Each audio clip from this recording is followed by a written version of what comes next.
Hey everyone, my name is Matt. Welcome to my shop. Today is October 15th and it's my weekly shop update.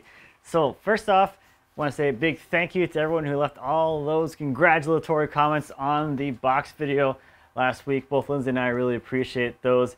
There were so many and I'm still going back and responding to everybody, but it's like overwhelming congratulations, which is just incredible. And we both are really happy about that. I was going to have the box here to kind of show, but Lindsay already took that to work. She's got the 3 boxes there in her office, so don't have it anymore. But it was a really fun video to shoot. I do like doing that style of video every now and then. I think at this rate it's like 1 a year, and that's probably about all I kind of want to do, because it does take a lot to like produce those videos because the camera moves all the time. But that's kind of the fun part about it, is it's like, well, how many times can I move this camera around, and how many times can I show the same operation from different angles and things like that. It's just a fun departure from the typical video work that I do, which makes it kind of fun and just kind of scratches that itch that I want to be doing something a little different here in the shop than what I typically do. But anyway, that was a fun one. I'm really happy with the way that box turned out. I have some more of that burl, so I might have some other projects with that in the future, but I have literally had that chunk of burl here in the shop since 2012 or 2013, and the only thing I've done with it was make a pen with it for my friend Jim, and the rest of the burl has been sitting there for however long it's been, 5 years or whatever. So it's nice to finally do something with that burl and get at least one little slice of it used up for something. Which is nice. So, progress on the sideboard this week. Pretty exciting week on that. It was all about the glue ups, and I did that in 3 separate glue ups. So the first glue up was the front assembly, and that came together without any issue, which is always nice. I used epoxy on all of the glue ups just to give me as much working time as I could possibly need. With the epoxy, it's usually about 45 minutes or so of open time, so you don't start worrying or anything until about 45 minutes in. And on a glue up like this, if you're still trying to get something together after 45 minutes, it's just not destined to happen. And then I can move on to the second glue up, which was the back assembly with those 4 back panels and all those frames and everything there. Again, here, this one came together super easily, no problems at all. And then the last glue up was to connect the front and back assemblies together. This one was a little more time intensive because there are so many parts that come together at this stage. So using an epoxy at this stage was definitely a great idea. But again, because I've taken this thing apart so many times, I knew exactly how it was going to come back together. Came back together exactly as it had in all the dry assemblies, which is really nice. I think the longest part of all these glue ups is just sitting there brushing glue on all the joints. So here is the assembled piece, and since it did go ahead and get the top knocked out and all the way, the top is just sitting on here, but it gives you a really good idea of how this thing is going to look when it's all done with the overhangs on here and all of that. So right now what I'm working on is getting the drawers all fit to the openings. So I've rough cut the drawer fronts to the openings, and I still have to cut them down to their final length.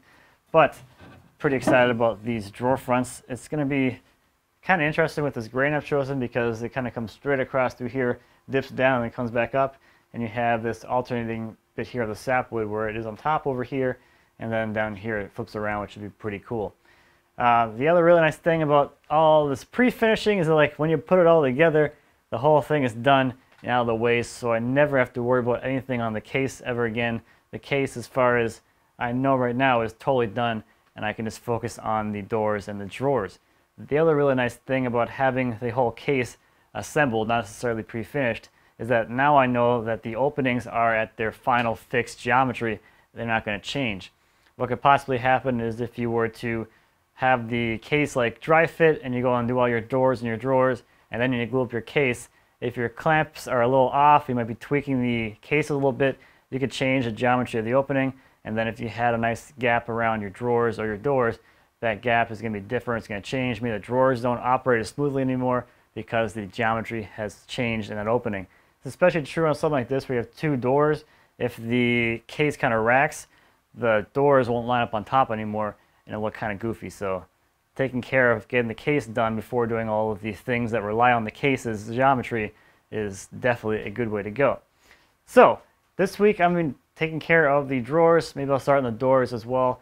Got all my drawer parts all milled up and ready to go. I have this nice vertical grain spruce, which should be very interesting to dovetail. I have not dovetailed anything this soft before, so that should be a good challenge, as if I really needed one for anything. The other thing I want to mention as well is that I did take a few minutes and resurface the top of my bench top. I didn't do any flattening or anything. I just gave it a quick sanding to get rid of all of the markers and any little bits of glue or, I don't know, epoxy or whatever. This is to clean up the surface and refresh it a little bit. And it looks like, doesn't look quite brand new, but it looks pretty darn good comparatively. So I know not having writing all over my bench will make some people a little bit more happy. So that's what I've been up to this week. Let's take a look at some viewer projects. First this week is a red cedar bowl by Mark. Mark turned this bowl out of a blank that was given to him as a Christmas gift. He said he mainly set out to do this as a test of his new Worksharp 3000 and it passed with flying colors. And Mark has a video over on his YouTube channel that shows him making this bowl, so check that out. Next this week is a Juhl inspired Tambour cabinet by Jaida. 17-year-old Jaida won first place at the International Student Convention this year with her Tambour cabinet. There are 5 hidden drawers in this cabinet, and there are some links in the description to some videos that show the hidden drawers in operation. And she also made this chair when she was 15. Next this week is a pen box by Dave. Dave made this pen box for his artist brother. It's made of hard maple with black walnut splines. Last this week is a guitar by Bill. Bill said his parents cut down a large silver maple that had been in their front yard for his entire childhood and that of his 3 boys. Bill hired a portable mill to mill up a few short pieces of logs, took the small pile of lumber home and dried it in his backyard. All 3 of his sons are musicians, and he decided to build this guitar with his youngest. The body of the guitar is made from the silver maple, some of which was spalted.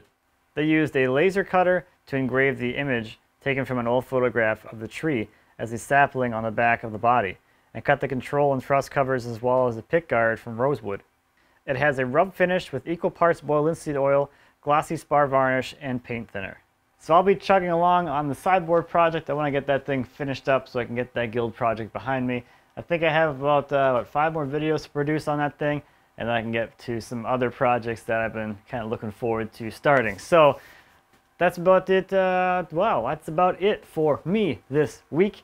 Thank you as always for watching. I greatly appreciate it. If you have any questions or comments about anything I talked about today or anything here in my shop, please feel free to leave me a comment. I'd love to be happy to answer any questions you might have. And until next time, happy woodworking.